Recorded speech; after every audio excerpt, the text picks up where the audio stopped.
g'day campers, how are you? Welcome to another What's Up Wednesday. And I mean, you know, it wouldn't be us if we didn't have a little drama during the week, some fantastic things going on and just do things a little bit differently. So tonight, I'm pretty pumped. I really want to thank Ian for popping on tonight and joining Shorty and I, because I only rang him 10 minutes ago to say, hey, what are you up to? Can you jump on tonight? Because I really want to talk about a few things, but I'm actually going to, if it's all right with you, Ian, welcome to a What's Up Wednesday with the Miles for Smiles. It's great to be here. Thanks for dragging me away from a 15-year-old repeat of Spicks and Specks. So, they all look a lot younger. I don't think I've changed the way I look physically, but those guys sure have got old. By 15 years, there's a lot of life in 15 years. There is, yeah. So I'm going to open up tonight, if that's all right, Ian, because we've been talking about supporting one another through this journey, and it's been something that I'm pretty pumped about, to be honest, because we often talk about the fact that both Shorty and I have got mentors inside the Campfire Project. We rely on our mentors to get things done, and your program is an amazing opportunity for men to be supported by other men that are mentors. And I'd like for you to share with us what it is mentoring men is exactly.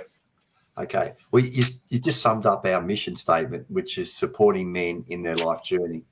And it's quite simple, actually. We have volunteer men who we train through our own mentor training course, and we also recommend that they also attend one of the suicide prevention training courses that we run. And we validate them, and then we carefully match them to a bloke who just wants to have a mentor. That bloke could be going through challenges like relationship breakdown or job loss, which heavily impacts us men, or they could just be lonely, or they just could want someone they don't get an opportunity to have someone who actively listen to them. So it could be a lived experience. We have groups. It could be matching on someone who's there's been a suicide within the family or things like that. So it's amazing the impact it has. And I'm speaking firsthand of just having someone who's on my team who just listens to me, encourages me, and it just builds that self-belief and confidence. So I've seen it for me personally, and I've seen it in the tens of people that I've mentored through primary school programs, high school programs, and now with men. So everything to do with our program is free. So all the training is free. It doesn't cost the mentees anything.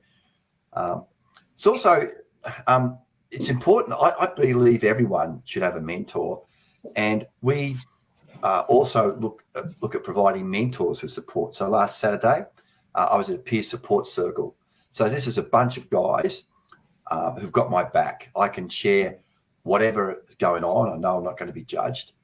And I have a lot of ups and downs, as I know both you guys have as well. And just having that ability to be heard and supported, it's just awesome. So, So that's it. That's the core of it, is this mentoring. But we do other events. We were going to do a walk and talk. We've been running these out of Claymore, which is a really tough area within Sydney. And but of course, with the COVID lockdown, we're now doing a virtual walk and talk. So I'll be out with my phone and joining other blokes out with their phone doing that stuff. And I've got totally right. We can go, but I've got to really thank you once again for being here tonight, because it's a true honour to come together and support one another on this journey. As Scotty said, what has been some of the feedback that you've got from the mentorees who've gone through and noticed that, wow, there is help, there is support out there, and having the mentors supporting them? What's been some of the feedback that you've got from mentees? It's amazing. About 2 weeks ago, a guy sent me a letter, and he said, I just want to tell you how much I appreciate mentoring men. He said, I was being bullied at work. I had no one to talk to. And then he said, I spoke to his mentor about it. The mentor worked out a plan how he could be more resilient to this sort of stuff. And he just went on and spoke glowingly about it. And he went, I'll make a donation to Mentoring Men. Often the mentors Beautiful. don't see it. Like, they're just there. They don't understand the impact it's having. I'm sure you're nodding. You know, there's often people have a huge impact on our lives, and we don't tell them. It could even be in the close relationships. You know, it could be telling your wife, what did Bob Hawke say? I think it was Bob Hawke. I told my wife 25 years ago I loved her, and I let her know sort of thing. But on the mentoring side, we see stuff. I got an email from the guy I was mentoring, and I didn't know it had that impact. This guy was in a tough situation, suicide ideation, and he just talked about it at a really low point in his life. I came on the scene, and just having someone who believed in him, someone who just gave him more confidence in himself. And he's gone on. He started a couple of businesses, and it's you know, it's just, what greater thing can you do than beautiful a bloke? You know? Yeah, beautiful. Greater love has no man than to modify it slightly, to support another man in his life's journey.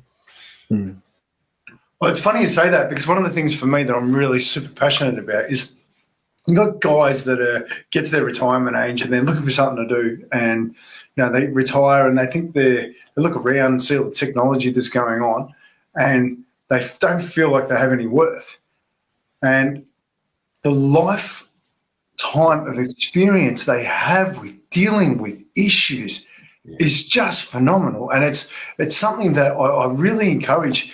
If you're retired or getting towards the end of your career, start looking at becoming a mentor, because what you can gift young men is far beyond anything their mates are ever going to give them, because you've got this lifetime experience and their mates are involved in their thing, what they're doing at the moment.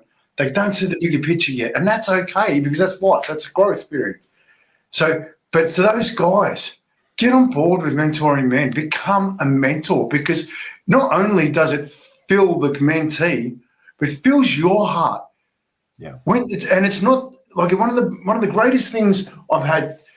I'm going to share it with you quickly. In my life was after I lost partnership with a mate. I was lost, and I was just working hard, and I was just trying to get my stuff together. A guy came on, and I actually went to an employment agency. I said, I want anybody who just doesn't fit in, is doing it tough. So I got this guy, and couldn't read or write, and just came to me and I said, listen, what's your story? So I don't care. I just want to know, so I know how to work with you. And we sat for 2 hours, and he just shared everything. And it was pretty serious stuff, pretty deep. And I said, listen, thank you so much for that. I said, I really appreciate you owning the fact you can't read and write. So I had to find a new way to communicate with him, which was phenomenal. Now, lo and behold, he worked for me for 3 months. I killed him, just assured him, because he hadn't done the hard yards before, and I was still fixing, so it was really hard yards. Anyway, he goes, listen, I'm going to have to finish up now, because I just can't get going. It kills me. I said, look, fair enough. I said, I really appreciate where you're at. The number one thing I did for him was I never yelled at him, and I accepted it was what it was, and I took responsibility for my communication with him. Done. He left. 2.5 years later, call him up and said, hey, Simon, how are you? I said, listen, I've got to get some painting done. And I said, I've just got to check out the quote. Are you okay to go over it? He goes, I'm so glad you called. He goes, I'm now running a business with 4 guys working underneath me. I'm now a mentor. And he goes, and I don't get angry, and I accept all of the kids as they are. He goes, I take on the kids that are really rough, because I get to give them a safe place to be. And I'm like, oh my God. I said, Simon, you've just built my heart, mate. I said, I didn't know I had that impact on you. Yeah. That's awesome, Scott. Can I share what you're saying? It's for the mentor's point of view, it's one of the most fulfilling things. I don't know if you guys saw it. I may have mentioned it to you, but we completed our first mentor training course in Arabic to Iraqi and Syrian refugees. Wow. And so we had the English guy with an interpreter, and it was done in the Fairfield area of Sydney. Anyway, it was it got a fair bit of publicity. It was in the papers, and SBS picked it up, and they said, "Oh, can we come out and interview these guys?" And it was shown on SBS News. If people look at the Mentoring Men link, they'll see it there, and it was shown throughout Refugee Week. But what was really interesting about these guys, because I actually walked around the Opera House, the Botanical Gardens with these guys, the ones who spoke English, I had a chat to. And in general, these are highly intelligent, educated guys. Their love of family, their generosity, it was just incredible. I turned up to one of the speaking events, and the guys are setting up the table. There was a physicist and an engineer and so they're highly qualified. One of the challenges, they come from a position of high esteem in their own culture. There's a lot more respect for age in the Middle Eastern culture than there is in Australian culture. And one of them, their qualifications don't count often in Australia. So you've got this intellect, you've got this desire, and they're frustrated and they're not treated as well as others. One guy is teaching English as a second language classes to immigrants. Another one was running citizenship classes, and over 1,000 people had come through this thing. Anyway, if you look at the SBS, so the guy who did the training, grabbed a couple of mentors from the program, one who could speak English, and he shared this story. He was in Iraq, and his mates were being killed. These particular guys were Christian, but doesn't matter, but they're Christian. His mates were being executed. And this guy ran a TV repair business, and they burnt down his shop. And then he had a bullet was posted under his door. And that meant he had like 6 hours to get out. He heard later on, because he was a good guy, because he was kind to people, they gave him the warning. So this guy came out to Australia as a refugee, still wakes up every night, but he's gone through this program. He's now supporting another guy, and they're now going to go out into an area of the community, like they call it the CALD, culturally and linguistically diverse area, and they struggle more than most of the other demographics. So here's a chance, what you talked before, Scott, about the fulfillment of helping someone else, and here's people who just want to give back, and they love Australia, they appreciate the generosity here. I still think we could treat them a lot better, but it's a great opportunity to help. I think we're designed for a relationship. We're designed to love other people. We're designed to help other people. That's what I believe. Yeah.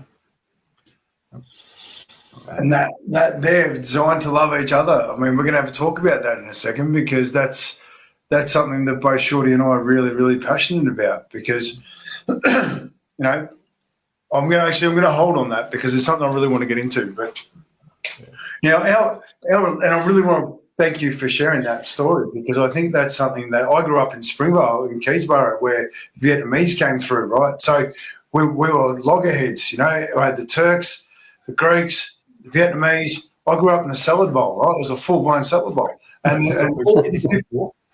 lived in Springvale for a number of years. Springvale South, that was sort of the Paris end of Springvale. Well, I went to Kumura High School. So you know exactly what it's like, right? So, but here's the thing, right? The integration of culture is the best thing for me.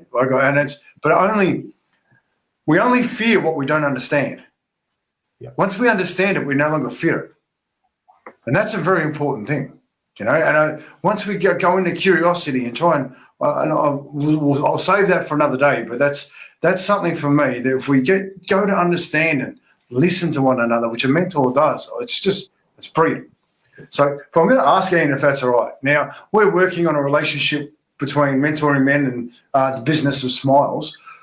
What's been attractive for you to actually want to approach us and be a part of us? I've got to say, it's you two personally. It's seriously, like just your passion, your goodness, your kindness. I think one of the challenges with the world is this materialistic, commercial side of things, and which I find ugly.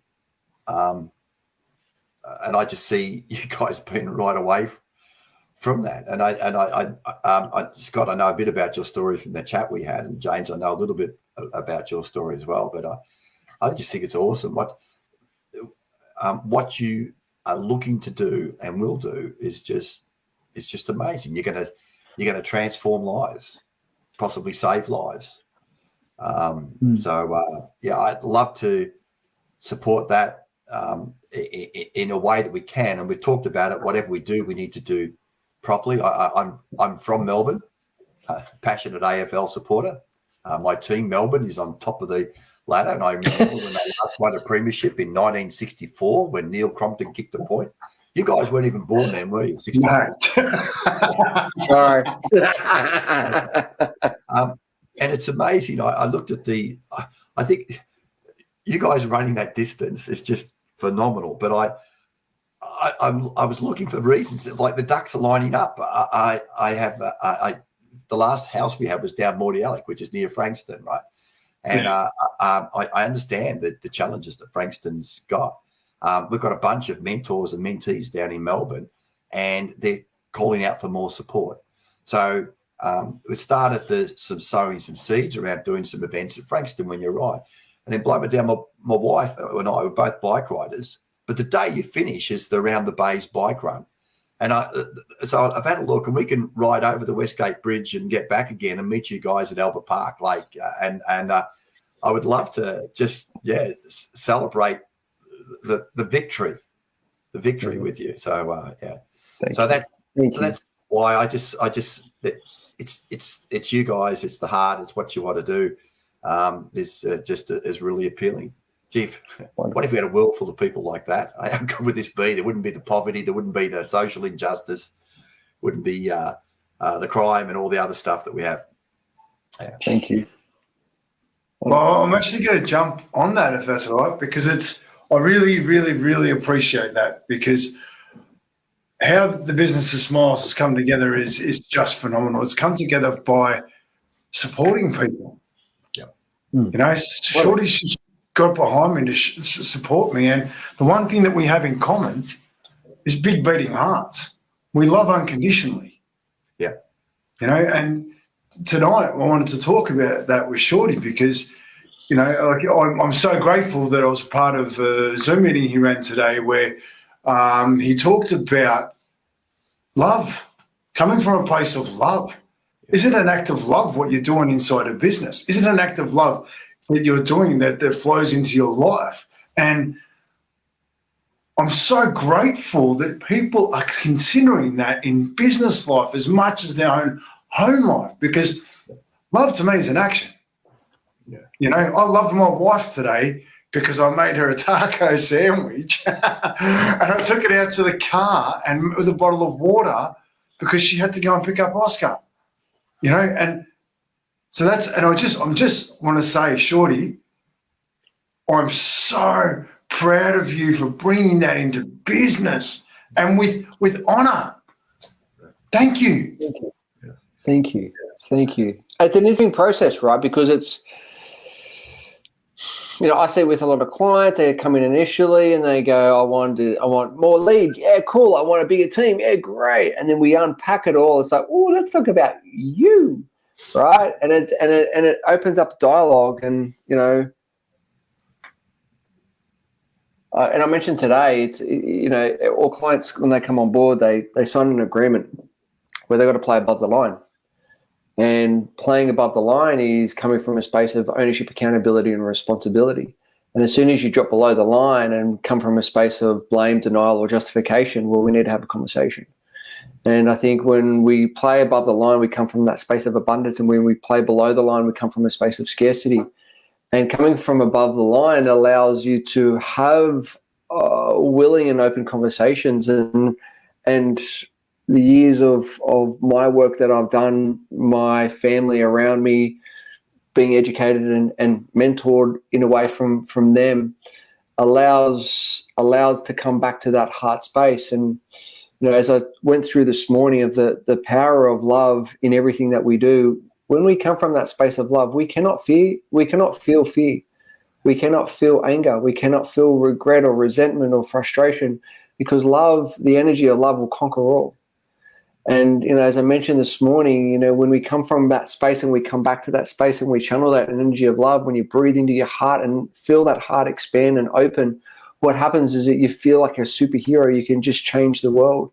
And I think, Scott, that's what I think what makes us so different, bro, is that that heart energy that we exuberate, we bring to conversations, every conversation that we have allows us deeper, because it's like, let's get through it. Let's connect. And, my wonderful wife keeps on telling me every single time when we, maybe going through a challenge, or I'm going through something that I need to work out, she always comes back to me and go, babe, what would love do?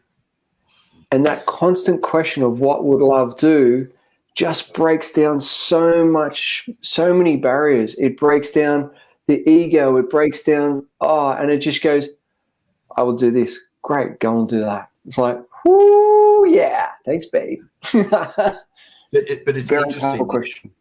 There's 3 grown men here talking about love, and I we would be 3 and 100 or 1,000. I go down to tennis or whatever. None of the guys are talking about love. And to be honest, like normally, I like the underlying message behind mentoring is love. It's showing care for someone else. It's validating them. They're worthy of. I shared the story. I was mentoring a young guy once, and he's a school kid, and he said to me, Ian, I see the school counsellor, and I said, yeah. He said, I'd rather talk to you than the counsellor.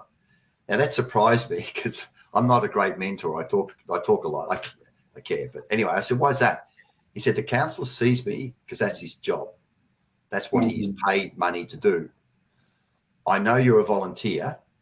You're here because you care about me. And see, that's the message. It's something that mentoring provides, that the professional service, because there's almost a potential conflict of interest sometimes. If someone's being paid for a relationship, then, there's a question mark. I'm just saying but if there's no payment, then, it's a pretty safe assumption that they're because they care about you, and that's that love thing.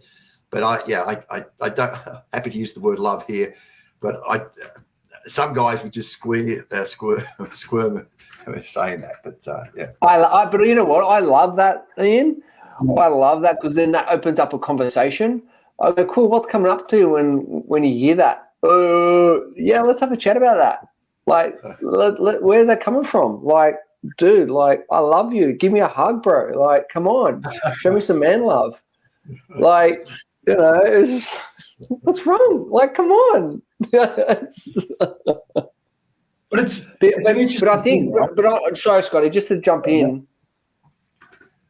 you can feel the difference on an energetic level when that is said with care, with kindness, with love, compared to just using the words flippantly.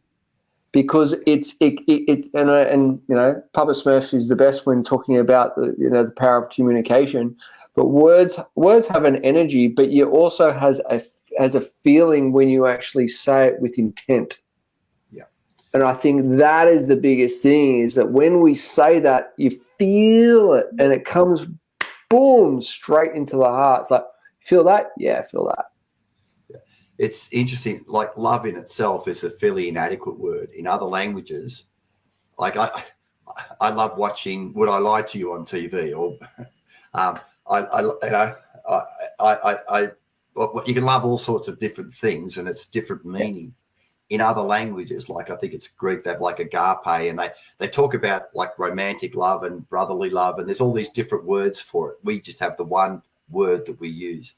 In some ways, it'd be good if we could have a word to describe this brotherhood love or whatever, that we care for one another.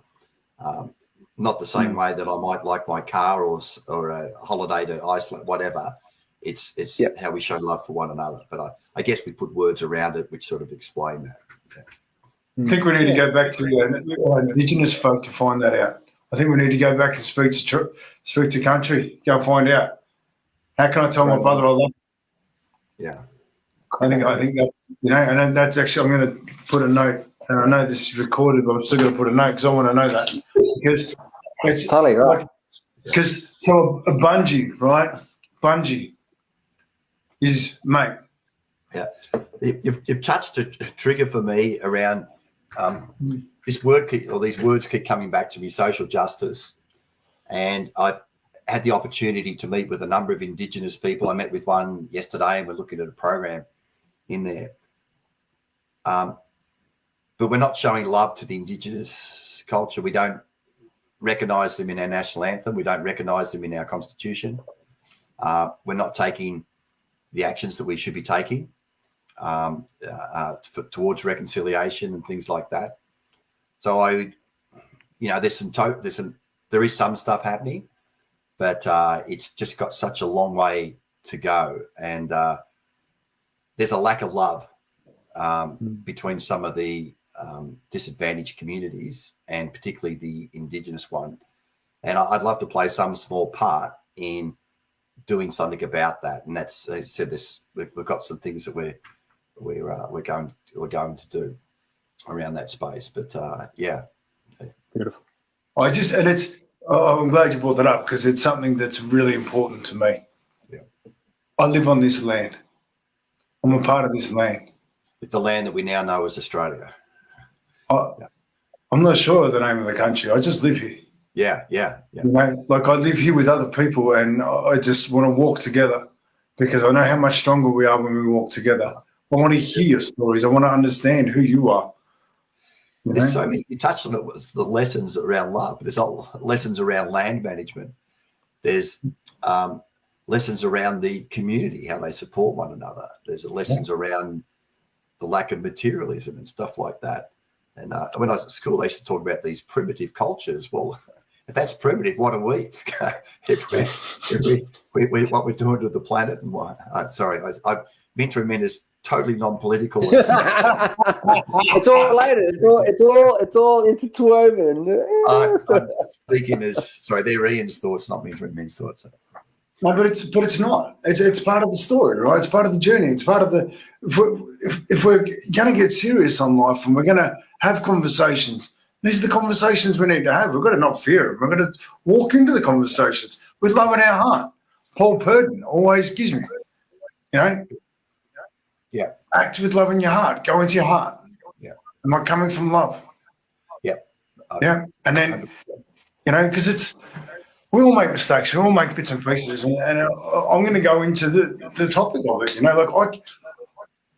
I can't apologise for the ancestors. I feel for the way in which we didn't come to understand. I feel for that. I really feel for that. But I'll tell you what I'm going to do for it. I'm going to take responsibility for me. And I'm going to take responsibility, and I'm going to go and learn so I can educate myself. Yeah. I'm not going to tell you what to do, but I'm going to do that myself. Yeah. Yeah. Yeah. Because I think that's how we do it. That's how we learn. We go and learn from each other. Take responsibility. Absolutely. So Scotty, do you want to then, just conscious of the time as well, is that, that ability to learn and the ability to provide opportunities to learn. We were having a chat a little bit earlier about what's coming up on our dinners that we've got in a couple of weeks. Would you like to go down that path? You know I do. So, and actually, Ian, this is actually the main reason why I've got you on tonight. We've got the Melbourne dinner coming up, and I've been into a few communities lately that some of the young folk need a leg up. And so we're going to ask people to buy a ticket and donate it to a young person that needs a leg up, so they can come and spend some time around some people who will be strong mentors in their lives and someone they can follow their journeys. So we're going to take the responsibility of mentoring men and invite them into our community so that we can grow together. Awesome.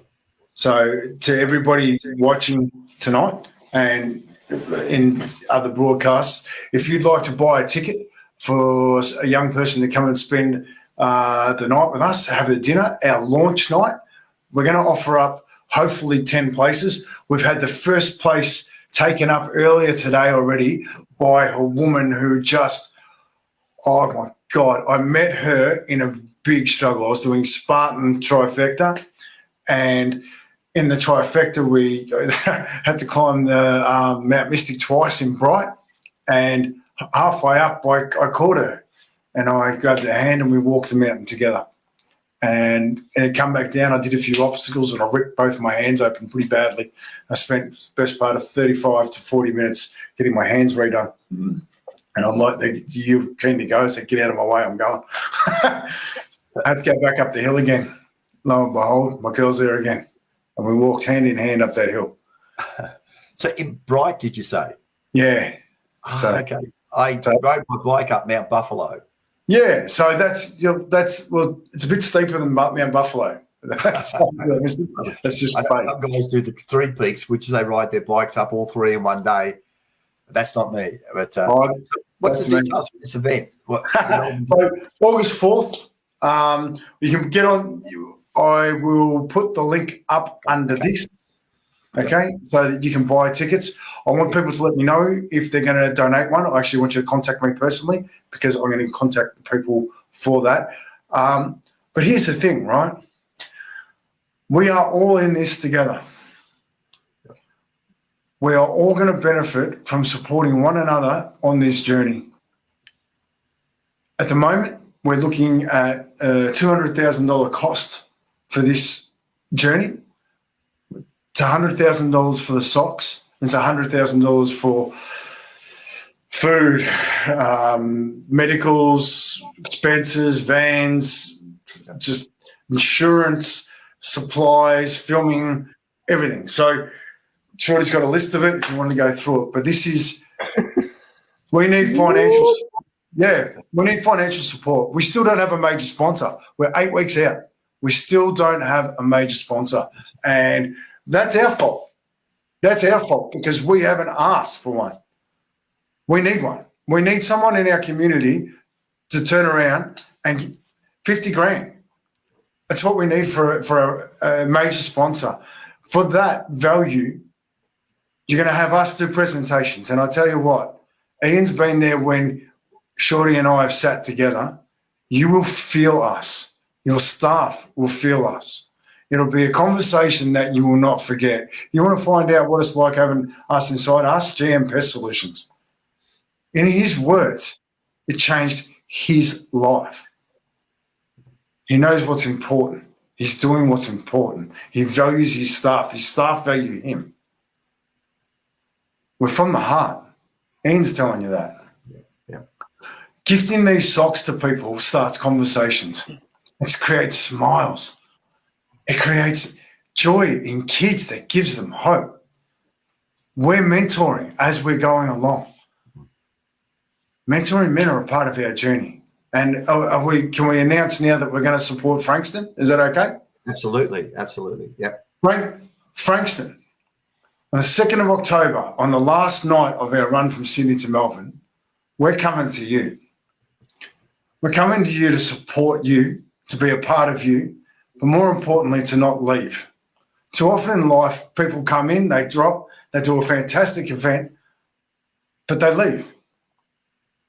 Mentoring men are going to do this properly with us so that we walk into Frankston and we stay. So if you're in around Frankston, or you're in the Melbourne area, you're interested in becoming a mentor or learning to becoming a mentor, I encourage you to do that. If you're in Frankston and you're not quite sure about life, or in the surrounding suburbs, you're not sure, reach out, get yourself a mentor. Because I tell you right now, life is so much, I'm not going to say easier, because that's not the case, but it's better when you've got someone in your corner. So that's that one. That's the big one for Melbourne and the Melbourne launch. Now, even bigger than this is the Sydney launch is now cancelled. We can't do anything about that. We redesigned it. Bigger and better. Shorty, bang. So on the 6th of August, we have the 8th. 8th. Eighth. Sunday the 8th of August. Thank you for the 8th of August. 8th of August. Did you hear that, team? 8th of August. Yep, got that. Sweet. So my people spoke to your people. We're all good. So Sunday the 8th of August, what we've got is a dinner of dinners that it's going to be online, virtually, in your own home. That's right. We are partnering with an amazing company that you're going to have arrive in your doorstep, a dinner that you'll be cooking along with everyone else to come and share and come together, cook together, talk together, and have fun together. We've got some great things that we're going to be doing, but this is going to be online, virtual, obviously through Zoom platform, where you can be anywhere. You can be in your PJs, whatever you like, but the ability to come together, cook together, share together, and break bread together. Maybe bread, maybe virtual bread, whatever you choose, but it's the ability to come together and have a conversation. So that's on the 8th of August. What a great idea. Love it. Yeah, thank you. Because we're going to have a drum roll. We need things to auction. If you have a program that you want to gift to our community to help them through life, that you've got a tool that you want to gift, you've got a whole course you want to gift us, please gift us, help us get the financials to get this done, but also support our community. Support our community. We're doing this together. We're a part of the Campfire community for a reason. It's community. We support one another. We do things. Gift us to gift to others to grow, because that's what this is about. So, Oscar. I have a question. Go. Sorry. Well, it's sort of. Quick, come up here. If you're going to ask a question, you've got to jump up. So, I was just listening to the part of. I didn't. What if someone maybe burns their dinner it gets on it burns and they don't want to eat that burn. that's okay, because guess what? They're going to win a prize. We will support people through every part of it. Look, I just stay tuned for it, because it's going to be a good question. More to come. Yeah, heaps more to come. But yes, so thank you, Oscar. It goes out back. Thank you, Oscar. Okay, Thank you. yeah. So I'm worried about time now, because we're well over. But I just want to say, Shorty, mate, I love you. Thank you so much for everything, and Thank you. we're changing the world, mate. We all are together. We are. Yeah? And All three of us, one conversation at a time. thank you so much, Ian. Thank you for being a part of our journey. Thanks for the invite. Thank you, Ian, so much. Much No appreciated. worries. Well, next time we'll give you more than 10 minutes notice, eh? Thank you, campers. Have a wonderful night. Enjoy and stay tuned. We'll all be back soon.